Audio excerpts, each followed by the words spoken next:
नमस्कार दोस्तों, 3 जनवरी 2021 के daily the Hindu editorial discussion में आपका स्वागत है। देखते हैं कौन कौन से इंपॉर्टेंट आर्टिकल्स हैं। 4 आर्टिकल्स आपके साथ डिस्कस करूंगा। पहले आर्टिकल में ये बताया गया है कि पाकिस्तान में जो रिसेंटली नेशनल सिक्योरिटी कमेटी की मीटिंग हुई है और उसमें पाकिस्तान ने अपनी पहली नेशनल सिक्योरिटी पॉलिसी को अप्रूव किया है। लेकिन विवेक काटजू साहब यहाँ पे बोल रहे हैं कि पाकिस्तान की जो नेशनल सिक्योरिटी पॉलिसी, इसमें ये कुछ भी कर लें, जब तक पाकिस्तान अपने रिश्तों को इंडिया के साथ रैशनलाइज नहीं करेगा तब तक इकोनॉमिकली पाकिस्तान डेवलप नहीं कर सकता और ना पाकिस्तान के लोगों की डेवलपमेंट हो सकती है। लेकिन अभी भी पाकिस्तान बहुत हद तक एंटी इंडिया डायरेक्शन में है, इसलिए इनकी नेशनल सिक्योरिटी पॉलिसी ज्यादा काम में आने वाली है नहीं। हालांकि नेशनल सिक्योरिटी पॉलिसी में और क्या क्या हो रहा है उसके बारे में यहाँ पे 1-2 और पॉइंट्स बताए गए हैं, इसको हम देखेंगे। फिर अगला, प्रधानमंत्री मातृ वंदना योजना के ऊपर यहाँ पे सवाल उठाए गए हैं। ये जो प्रधानमंत्री मातृ वंदना योजना है, ये प्रेग्नेंट और लैक्टेटिक वुमेन को, जो कि अनऑर्गेनाइज सेक्टर में काम करती हैं, 5,000 तक का कंपनसेशन देती है। तो क्या प्रॉब्लम्स है इस प्रधानमंत्री मातृ वंदना योजना स्कीम के इंप्लीमेंटेशन में, इसको इस आर्टिकल में समझेंगे। अगला आर्टिकल है temporary roll back of tax हाइस।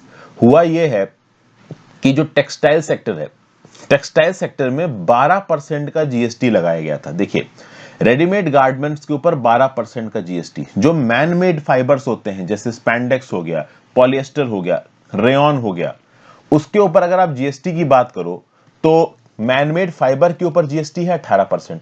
ये जब यान में कन्वर्ट हो जाता है तब जीएसटी हो जाता है 12%, और जब फाइनली फैब्रिक आके मार्केट में बिकता है यान से बनने के बाद, तब वो 5% पे बिकता है।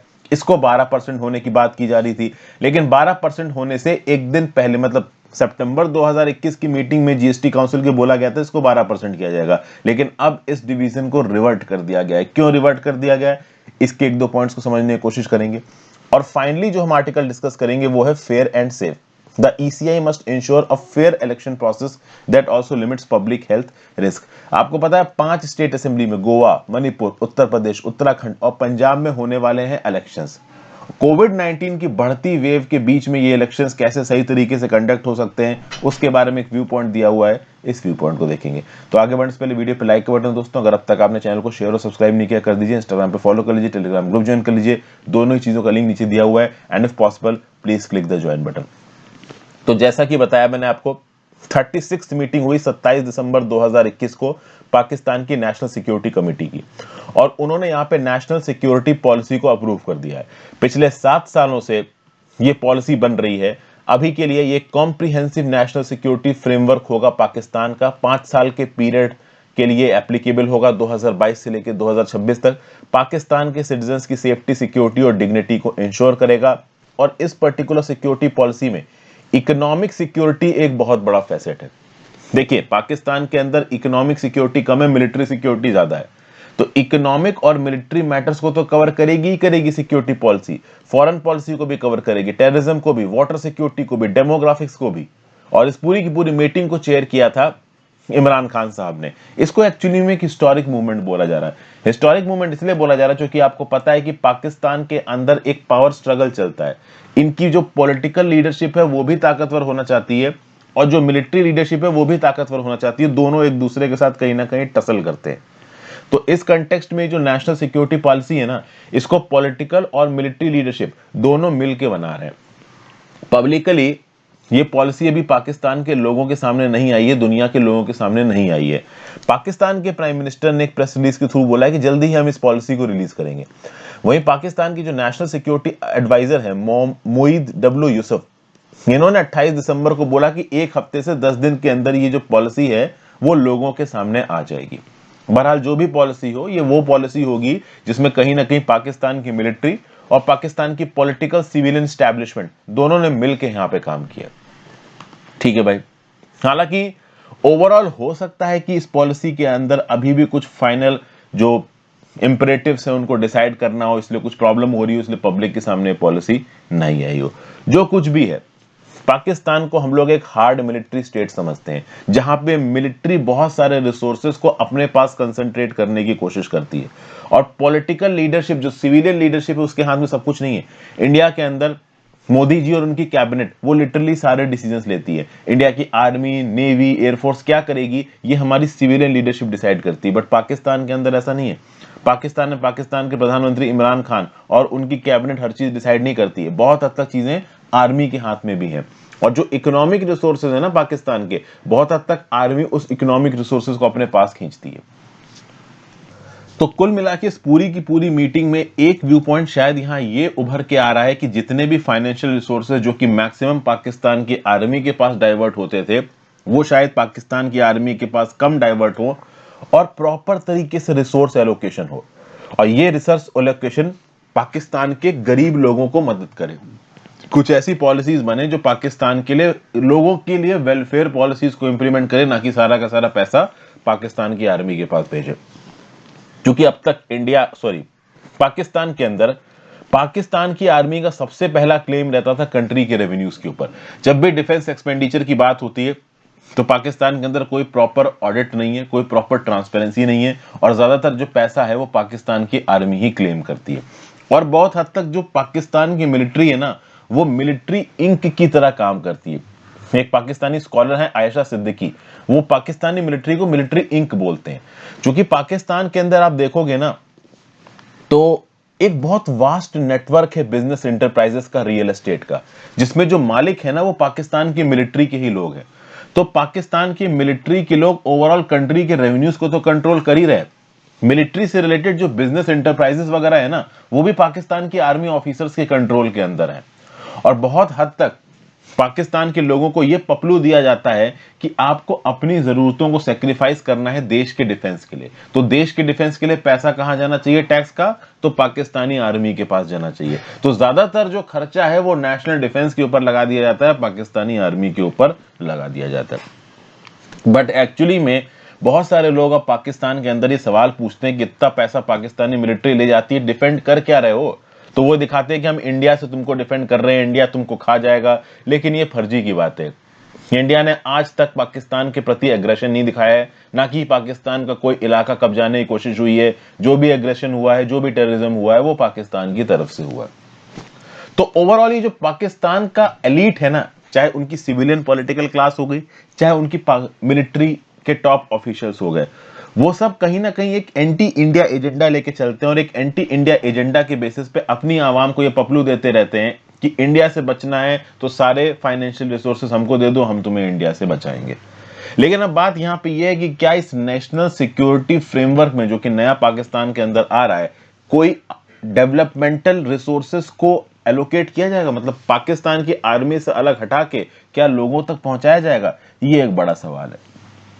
ठीक है, ओवरऑल देखो तो आज भी जो पाकिस्तान की पॉलिटिक्स है 75 साल आजादी के बाद इस बात पे डिपेंड करती है कि वो बहुत हद तक इंडिया से ऑब्सेस्ड हैं, कश्मीर के कॉज को लेके ऑब्सेस्ड हैं। फॉर एग्जांपल, जब 5 अगस्त 2019 को कश्मीर के मुद्दे को लेकर इंडिया के अंदर कश्मीर के स्पेशल स्टेटस को खत्म किया गया, तो पाकिस्तान ने जितने भी ट्रेड लिंक्स थे वो इंडिया के साथ तोड़ दिए। अब इन ट्रेड लिंक्स को इंडिया को ज्यादा जरूरत नहीं थी, पाकिस्तान को ज्यादा जरूरत थी। Commerce with India is more of a requirement of Pakistan than India. उसके बावजूद भी इन्होंने जेएंडके के स्टैंड को लेके इंडिया के साथ रिश्ते तोड़ रखे हैं। तो इससे वो सिर्फ इंडिया का तो क्या ही नुकसान कर रहे हैं, जो नुकसान कर रहे हैं वो अपना नुकसान कर रहे हैं। तो पाकिस्तान की आइडियोलॉजी और पाकिस्तान के माइंडसेट ने कभी भी इंडिया के साथ एक रियलिस्टिक और रैशनलिस्ट टाइज होने नहीं दिए।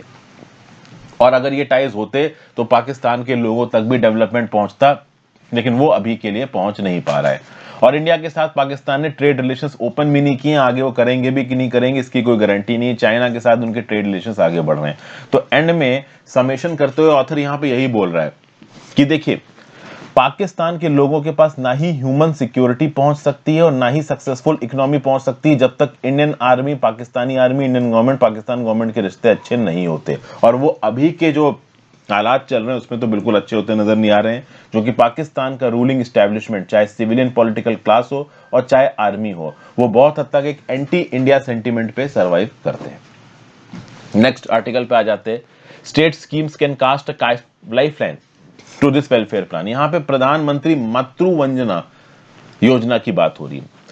इंडिया की बात की जाए तो दुनिया भर में जितने भी बच्चे पैदा होते हैं उसके 1/5 इंडिया के अंदर पैदा होते हैं। तो total 1/5 of the total child births of the world are in India. ठीक है, तो बच्चे बहुत पैदा हो रहे हैं इंडिया के अंदर। इंडिया के अंदर जो मैटरनल मोर्टेलिटी रेट है पर 1 लाख लाइफ बर्थ्स पे इंडिया में 113 माओं की जान जाती है। इस कंटेक्स्ट में जनवरी 2017 में सरकार ने एक स्कीम चालू की जिसका नाम था प्रधानमंत्री मातृ वंदना योजना, जिसमें 5,000 रुपए का कैश इंसेंटिव सीधे एक प्रेग्नेंट और लैक्टेटिंग वुमेन के पोस्ट ऑफिस अकाउंट या बैंक अकाउंट में ट्रांसफर कर दिया जाएगा अगर मैटरनल और चाइल्ड हेल्थ से रिलेटेड कुछ कंडीशंस को वो मां फुलफिल करती है। मतलब बच्चे को सही समय पे माँ का दूध देना, ओवरऑल माँ एक इंस्टीट्यूशनल हॉस्पिटल में जाके अपने बच्चे को पैदा करे। तो इस प्रकार की कुछ कंडीशंस को अगर एक माँ और फैमिली मानती है तो 5,000 रुपए का कैश इंसेंटिव सरकार की तरफ से। ठीक है भाई। अच्छा, ये कैश इंसेंटिव इसलिए भी दिया जाता है क्योंकि ज्यादातर जो माएँ होती हैं अनऑर्गेनाइज सेक्टर में वो काम करती हैं, चाहे वो एग्रीकल्चर में काम कर रही हो, चाहे वो मनरेगा के अंदर काम लेके काम कर रही हो। अब जब बच्चा पैदा होने वाला होता है तो क्या होता है कि भाई माँ ऑब्वियस सी बात है काम नहीं कर सकती है, उसकी हेल्थ कुछ आखिरी के 2-3 महीनों में बहुत लेबर इंटेंसिव काम करने के लिए अलाउ नहीं करती है। लेकिन ये लेडीज इतनी ज्यादा पैसों से परेशान होती हैं कि इररिस्पेक्टिव ऑफ द फैक्ट वो प्रेग्नेंट है वो काम करती रहती हैं। इसीलिए सरकार ने प्रधानमंत्री मातृ वंदना योजना शुरू की कि अगर एक प्रेग्नेंट वुमेन का वेज लॉस हो रहा है, उसकी तनख्वाह का लॉस हो रहा है, तो भाई उसकी तनख्वाह के लॉस को आप कंपनसेट करो ताकि वो अपने बच्चों के ऊपर ज्यादा ध्यान दें। अब प्रधानमंत्री मातृ वंदना योजना सरकार ने शुरू तो कर दी, इसकी परफॉर्मेंस कैसी है इसको यहां पे समझना बहुत ज्यादा जरूरी है और इसके लिए कुछ स्टैटिस्टिक्स दिए। वैसे मैंने आपको बता दूं कि ये आर्टिकल लिखा है अमर पटनायक साहब ने, ये मेंबर ऑफ पार्लियामेंट है राज्यसभा के उड़ीसा से, प्रिंसिपल अकाउंटेंट जनरल रह चुके हैं पहले, comptroller and auditor general of India के अंदर एडवोकेट भी है। तो देखो क्या स्टैटिस्टिक्स बता रहे। देखिए ओवरऑल इंडिया के अंदर हर साल लगभग 260 लाख वुमेन ऐसी हैं, 2 करोड़ 60 लाख वुमेन ऐसी हैं जो ऑन एन एवरेज बच्चा डिलीवर करती हैं एक साल में। जब से प्रधानमंत्री मातृ वंदना योजना शुरू हुई है ओवरऑल 2.01 करोड़ वुमेन को इसने कवर किया है। टोटल 8,722 करोड़ रुपया इस स्कीम ने बांटा है। ठीक है भाई, लेकिन जो एलिजिबल नंबर ऑफ बेनिफिशियरीज होते हैं सालाना वो कम होते हैं। फॉर एग्जाम्पल इंडिया के अंदर 2017-18 में जो प्रेग्नेंट और लैक्टेटिंग वुमेन थी वो थी 128.7 लाख, ये इनकी एलिजिबल पॉपुलेशन थी। अनऑर्गेनाइज सेक्टर में लगभग 1 करोड़ 28 लाख या 1 करोड़ 29 लाख वुमेन ऐसी थी जिनको प्रधानमंत्री मातृ वंदना योजना के अंदर कैश इंसेंटिव मिलना चाहिए था। लेकिन सरकार ने कितने का टारगेट बनाया बेनिफिशरीज का? 51.7 लाख। तो जब टोटल वुमेन कवर करने के लिए है 1 करोड़ 28 लाख तो सरकार केवल 51.7 लाख लोगों को बेनिफिट देने को घूम रही है। मतलब सिर्फ 40% ऑफ द एलिजिबल पॉपुलेशन को सरकार प्रधानमंत्री मातृ वंदना योजना के अंदर बेनिफिट दे रही है, बाकी सब एक्सक्लूड हो रहे हैं। एक्सक्लूजन एरर है 60% का। 60% का एक्सक्लूजन एरर का मतलब क्या हो गया कि जितने लोगों की मदद की जरूरत है उसमें से 60% को आप मदद दे ही नहीं रहे हो, तो ये तो काम गड़बड़ हो गया ना।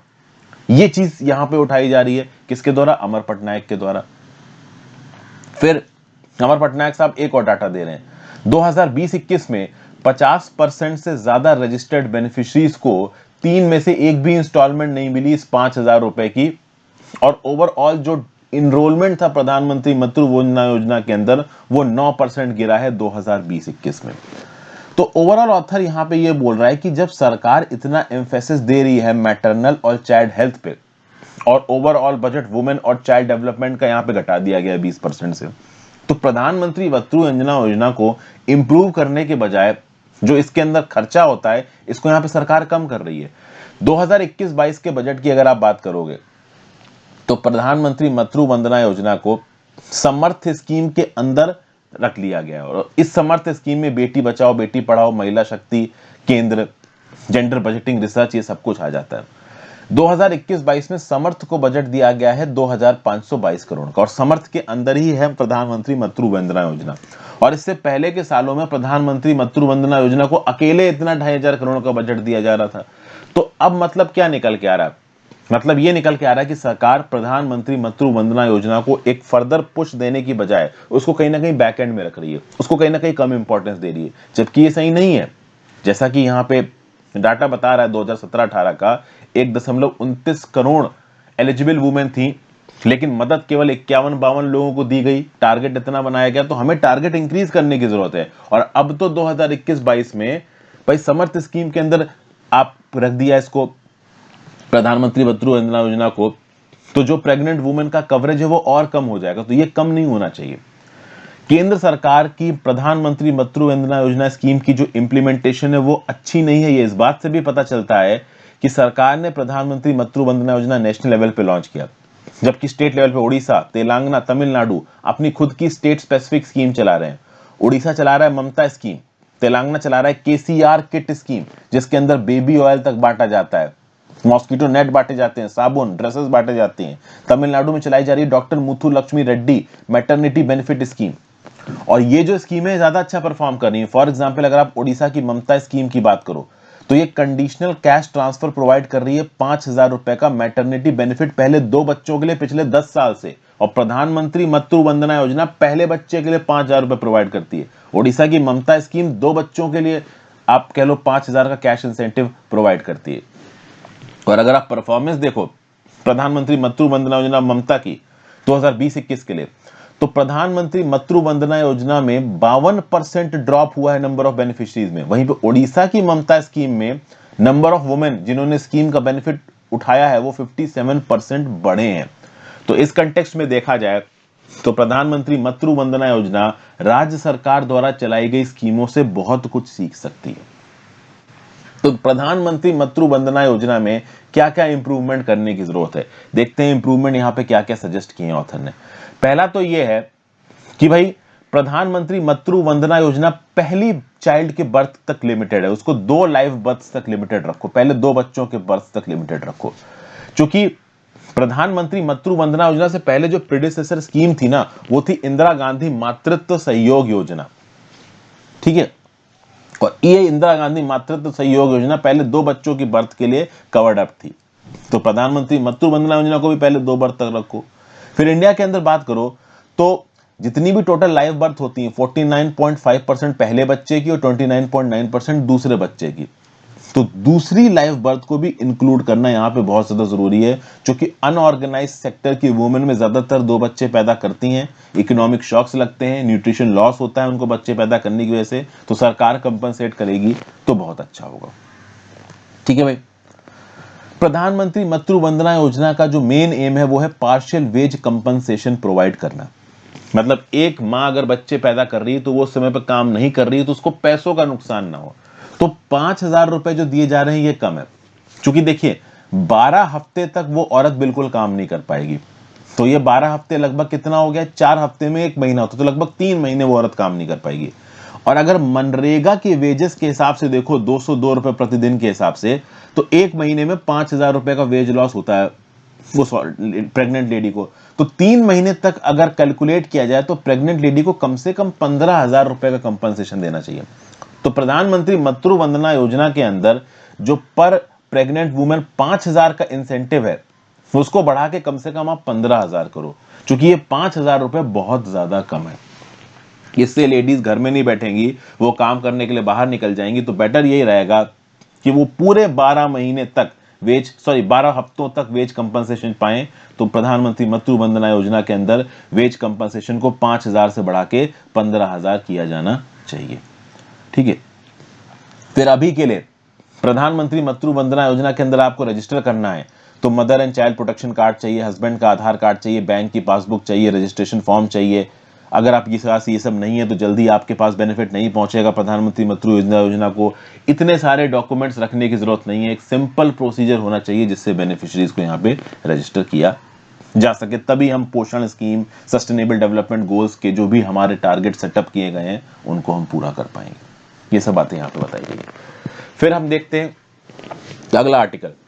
देखिए न्यू ईयर्स ईव 1 जनवरी से एक नया जीएसटी रेट आना था 12% का रेडीमेड गारमेंट्स और फैब्रिक्स के ऊपर, खासकर जो मैन मेड फैब्रिक्स हैं, पॉलिएस्टर, रेयॉन जैसे, लेकिन वो नहीं आ पाया। निर्मला सीतारमण जी ने सितंबर 2021 की मीटिंग में ही जीएसटी काउंसिल में डिसाइड किया गया था कि जो टेक्सटाइल्स, मैन मेड फैब्रिक के ऊपर जो टैक्स है उसको हम 12% करेंगे, ठीक है। और जो फुटवेयर है, वो जूते जो 1,000 रुपए प्रति पेयर से कम के बिकते हैं उसके ऊपर 12% का जीएसटी करेंगे। सरकार का लॉजिक ये था कि 12% का जीएसटी करने से टैक्स रिफंड बहुत आसानी से प्रोसेस होगा, क्योंकि पहले क्या हो रहा था, फाइबर के ऊपर, मैनमेड फाइबर के ऊपर जीएसटी रेट है 18%, यान के ऊपर है 12% और फाइनल फैब्रिक के ऊपर है 5%।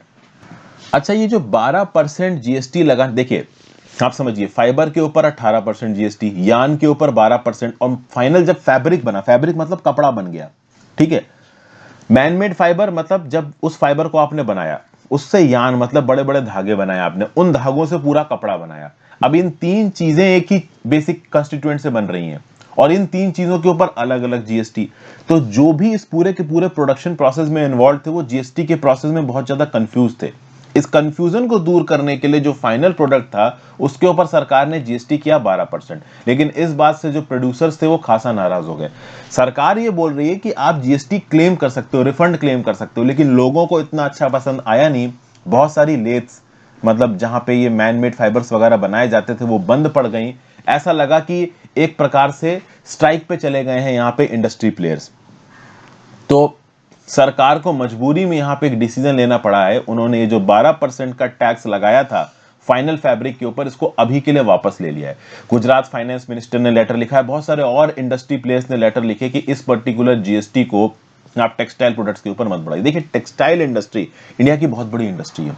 Okay, largest employment creator, one of the India's largest employment creator, 2% Indian economy को कंट्रीब्यूट करती है टेक्सटाइल इंडस्ट्री। पिछले महीने बहुत सारी टेक्सटाइल इंडस्ट्रीज के लेथ एक दिन तक चले ही नहीं, एक प्रकार की स्ट्राइक थी। और ये कोई इंडस्ट्रियल स्ट्राइक नहीं थी। 1980s में लेबर यूनियन ने एक इंडस्ट्रियल स्ट्राइक दी थी। ये इंडस्ट्रियल स्ट्राइक नहीं, ऐसा कहा जा रहा था कि इस पर्टिकुलर सेगमेंट के लोगों का गुस्सा था सरकार की तरफ कि वो 12% जीएसटी कर रहे हैं।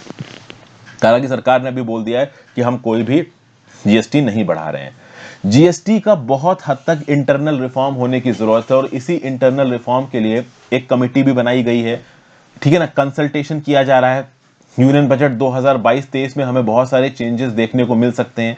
तो इन्वर्टेड ड्यूटी स्ट्रक्चर को रैशनलाइज करना, खासकर ये जो जीएसटी का स्ट्रक्चर है, इसको रैशनलाइज करना, इसके लिए ऑलरेडी एक मिनिस्ट्रियल ग्रुप बना हुआ है, जो अलग अलग मल्टीपल रेट्स ऑफ स्लैब्स हैं जीएसटी के अंदर, 5%, 12%, 18%, 28%, इनको सिंक्रोनाइज करने की कोशिश की जा रही है। इनकी सिंक्रोनाइजेशन में केवल केंद्र की सरकार का रोल नहीं है, राज्य की सरकारों का भी रोल है, क्योंकि राज्य की सरकार के जितने भी फाइनेंस मिनिस्टर हैं वो सब जीएसटी काउंसिल के अंदर आते हैं। तो over the course of time केवल टेक्सटाइल इंडस्ट्री ही नहीं, ये जीएसटी का मुद्दा बहुत सारे अलग अलग प्रोडक्ट्स के ऊपर उठ के आएगा। जैसे जैसे आएगा वो हम डिस्कस कर लेंगे। और नेक्स्ट आर्टिकल है भैया, 5 स्टेट्स में यहां पे इलेक्शन होने वाले हैं, और इलेक्शन ऐसा लग रहा है सही समय पे होंगे। Election commission of India 4 states visit कर चुका है, मणिपुर के ऊपर विजिट अभी के लिए शुरू होने वाली है, और ऑलमोस्ट समय पे ये इलेक्शन होंगे ये पता चल रहा है। अब देखिए, नॉर्मल टाइम में इलेक्शन कंडक्ट कराना एक अलग बात होती है, और पैंडेमिक के बीच में इलेक्शन कंडक्ट कराना एक अलग बात होती है।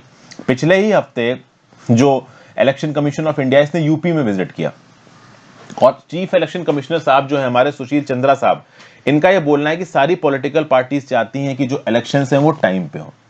ओके, तो इलेक्शन कमीशन ऑफ इंडिया की रिस्पांसिबिलिटी बनती है कि कोविड-19 एप्रोप्रिएट बिहेवियर हो, कैंपेनिंग के समय पे, वोटिंग के समय पे। एक बार model code of conduct force में आ गया तो भाई जो कोविड रिलेटेड रिस्ट्रिक्शंस है इलेक्शन कमीशन ऑफ इंडिया के, वो भी यहाँ पे फोर्स में आ जाएंगे। तो प्रॉपर तरीके से मास्क वगैरह पहनना, वोटिंग के समय पे, कैंपेनिंग के समय पे, जब भी कोई पॉलिटिकल रैली हो रही हो उस समय पे सोशल डिस्टेंसिंग बना के रखी जाए, रोड शोज थोड़े कम हो, रोड शोज में भीड़ कम हो, ये सब इंश्योर करना इलेक्शन कमीशन ऑफ इंडिया का काम होगा। ठीक है, ओवरऑल ये सब बातें यहां पे बताई गई हैं। लेकिन अभी पिछले कुछ दिनों में ये देखा जा रहा है कि बहुत सारी ग्राउंड ब्रेकिंग सेरेमोनीज हुई हैं, बहुत सारे गवर्नमेंटल प्रोजेक्ट्स हुए हैं जहां पे हमारे प्रधानमंत्री जी, चीफ मिनिस्टर साहब और मिनिस्टर्स ने पार्टिसिपेट किया। जैसे रिसेंटली 2 जनवरी को प्रधानमंत्री जी ने मेजर ध्यानचंद स्पोर्ट्स यूनिवर्सिटी को इनॉग्रेट किया मेरठ के अंदर। तो ये इनॉग्रेशन इवेंट ऑलमोस्ट एक पॉलिटिकल इवेंट में बदल गया, इतनी भीड़ यहां पे आई थी। ओके, तो बहुत सारी गैदरिंग्स हो रही हैं, और ओवरऑल हो ये रहा है। देखिए, मॉडल कोड ऑफ कंडक्ट, यहां पे सरकार को एक्चुअली में क्रिटिसाइज कर रहा है article. Model code of conduct ये बोलता है कि किसी भी प्रकार से पॉलिटिकल पार्टी जो ताकत में है वो अपनी ताकत और पोजीशन का गलत इस्तेमाल ना कर सके। अक्सर कर बीजेपी सरकार के ऊपर यहां पे इल्जाम लगाया जा रहा है कि जो भी गवर्नमेंटल इवेंट्स होते हैं ना, उन गवर्नमेंटल इवेंट्स को एक पॉलिटिकल टोन दे देती है बीजेपी, ऐसा ऑथर यहां पे बोल रहा है।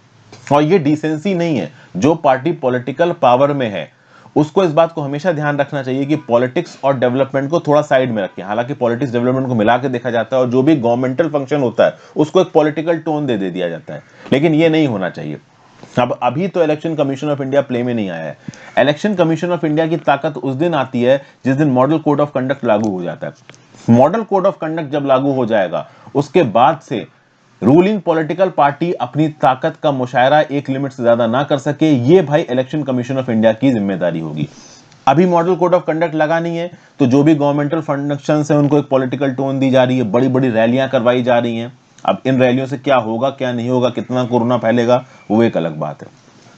तो इलेक्शन कमीशन ऑफ इंडिया यहां पे फेयर दिखना चाहिए, क्योंकि इससे पहले वेस्ट बंगाल में और बाकी जगह पे जो भी इलेक्शंस वगैरह हुए थे आसाम वगैरह में, वहां पे इलेक्शन कमीशन ऑफ इंडिया के रोल के ऊपर भी एक बहुत बड़ा सवाल उठाया गया था कि ये प्रॉपर तरीके से काम नहीं कर रहे हैं, फेयर तरीके से काम नहीं कर रहे हैं। तो इन इलेक्शन से पहले इलेक्शन कमीशन ऑफ इंडिया को ये इंश्योर करना है कि इनका रोल फेयर दिखे, इनका रोल न्यूट्रल दिखे। अब लेट्स सी कितना न्यूट्रल दिख पाता है, वो तो जब इन 5 स्टेट लेजिस्लेटिव असेंबलीज में इलेक्शन होंगे ऑटोमेटिकली मेरे को आपको सबको पता चल जाएगा। So thank you for watching friends. ज्यादा से ज्यादा लोगों के साथ इस वीडियो को शेयर करें। आप अपने व्यू पॉइंट नीचे कमेंट बॉक्स में दे सकते हैं, इंस्टाग्राम पे फॉलो कर लीजिए, टेलीग्राम ग्रुप ज्वाइन कर लीजिए, दोनों ही चीजों का लिंक नीचे डिस्क्रिप्शन बॉक्स में दे रखा है। And if possible please click the join button. Have a great day friends, good bye.